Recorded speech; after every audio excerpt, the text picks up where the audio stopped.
Гай, тут, короче, хуёвая ситуация.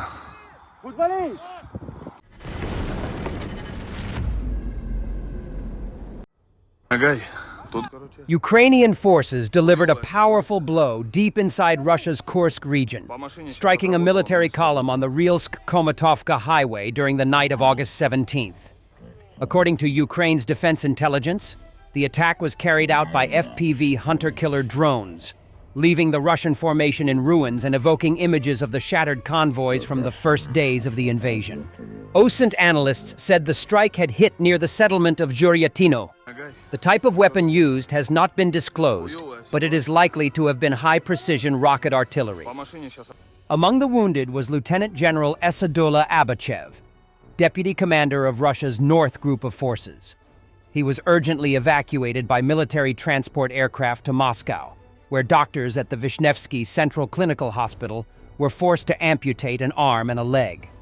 The strike not only eliminated a column of Russian equipment, but also dealt a serious blow to the command structure of Russian forces. Before Russia's full-scale invasion of Ukraine, Abachev commanded the 2nd Guards Combined Arms Army of the Central Military District.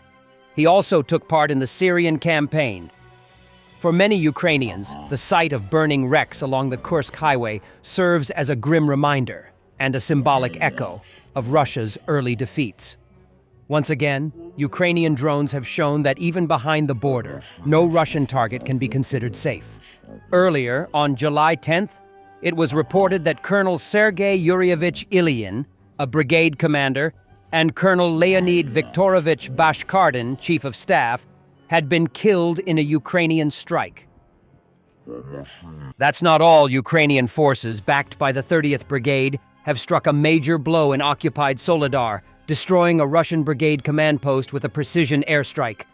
Radio intercepts confirm multiple casualties among the command staff, while Russian troops are still working to clear the rubble. The strike disrupts local coordination and adds to mounting losses, underscoring Ukraine's ability to target high-value positions even in heavily fortified areas. From time to time, the Russians still attempt massive armored and infantry attacks, but the outcome is always the same. The so-called Second Army in the world never learns. Ukrainian forces repelled a mechanized Russian assault near Kupiansk, where Russians attempted a push toward the city's left bank with 2 tanks, 3 MTLBs, and about 40 troops. Coordinated actions by the Achilles UAV Regiment, the 116th Mechanized Brigade, and the 15th Border Guard Brigade Karadag stopped the attack, destroying all 5 armored vehicles. Achilles forces took out 1 tank and 2 MTLBs, with another MTLB damaged. Russia's repeated attempts to break through Ukrainian defenses with massive armored and infantry assaults reveal more about its weaknesses than its strength. These attacks are usually carried out in large numbers, with columns of tanks and waves of infantry thrown forward in the hope of overwhelming Ukrainian positions. But the strategy is predictable, and Ukrainian forces, equipped with modern drones, precision artillery, and layered defenses, are ready for them. Each assault ends the same way: burned-out armor, heavy casualties, and little or no territorial gain. The core problem lies in Russia's rigid tactics. Commanders continue to rely on frontal assaults, reminiscent of Soviet doctrine, disregarding the high cost in manpower and equipment. This approach fails to adapt to the realities of modern warfare, where drones can track movements in real time and artillery can strike with pinpoint accuracy. Instead of wearing down Ukrainian defenses, these mass attacks have become meat grinders for Russian troops, draining resources and morale while proving that the Second Army in the world has learned little from its earlier failures. After bringing in reinforcements and being able to contain the Russian breakthrough, Ukrainian troops counterattacked and managed to push back the Russians. Ukraine has taken back control of the new Donbass line. It was not a secret anymore. As the excellent Thorkill 65 reported, Ukrainian forces started counterattacking 2 days ago. Yesterday in the morning, they took back control of Zoloty Kolodias and pushed back the Russians behind the new Donbass line. A video published yesterday by Ukraine's 93rd Mechanized Brigade shows them engaging Russian soldiers from the 182nd Brigade in Vesely, 12 kilometers from the previously known front line. In the process, they captured some Russian soldiers and attacked them with UGV. Many people and analysts continued to blame the ones who warned of the situation, saying there was no evidence and it was not catastrophic. Then, they should explain why Ukraine had to deploy in Ugent's multiple brigades, an army corps, and why Deep State made this map. In the center of the breakthrough, some Russian soldiers may still be trapped. They will probably sit in fortifications and wait for reinforcements, and drone will resupply them. However, one of the most important development is the liberation of Nikhonorivka and Dorozhnya. Dobropilla is safe again. And the destruction of Russian DRGs north of Pokrovsk, especially between Rodinska and Belitska. As stated, they should now push until the river to be safe. The urgence now is to fill the holes in the new Donbass line anti-tank ditches, because Russian forces may be coming back sooner or later. Was the situation that catastrophic? Yes.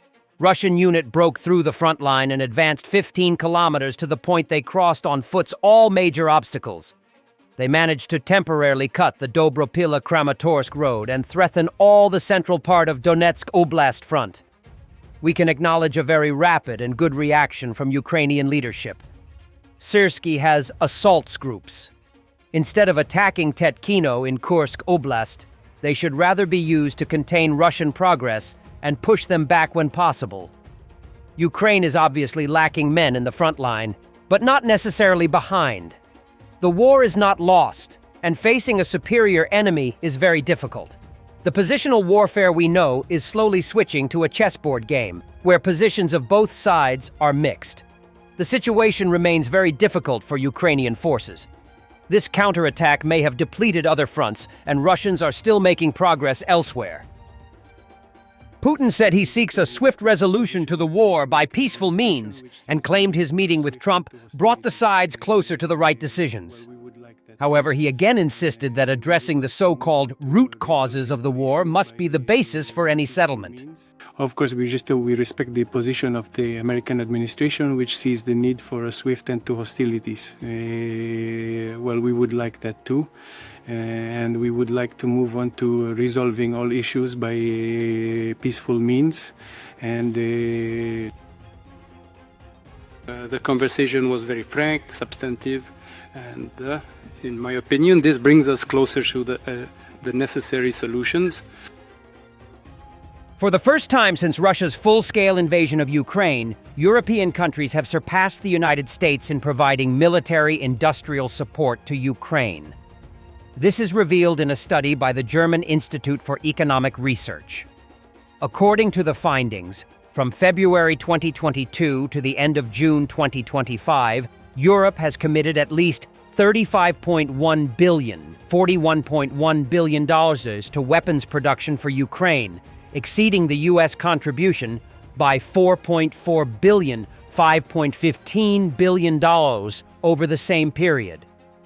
This shift occurred against the backdrop of a reduction in U.S. aid following the arrival of Donald Trump's administration, while European support, on the contrary, sharply increased. According to the European Union, EU countries collectively allocated over $65 billion in military aid to Ukraine, with significant contributions also made by non-EU European countries such as Norway. In May and June 2025, European governments additionally allocated $10.5 billion and $12.3 billion for new military assistance, of which at least $4.6 billion, $5.4 billion went to contracts with defense companies rather than supplies from stockpiles. Germany is the leader among European donors, having provided $5 billion in just the past 2 months. Significant sums were also allocated by Norway, $1.5 billion, Belgium, $1.2 billion, the Netherlands, the UK, and Denmark, around $500 to $600 million each. Meanwhile, the Baltic states and Denmark contribute the largest share of aid relative to their GDP, with Denmark allocating 2.9% of its GDP, plus an additional 0.4% through its EU contribution. Unlike the unstable U.S. support, European assistance remains steady and is even increasing. Researchers from the Kiel Institute for the World Economy note that an increasing amount of weapons for Ukraine is coming from new production lines rather than old stockpiles, which were depleted in many Western countries at the start of the war. Financial support for Ukraine also heavily relies on the ERA, Extraordinary Revenue Acceleration Mechanism, which provides $45 billion in loans funded by profits from frozen Russian assets.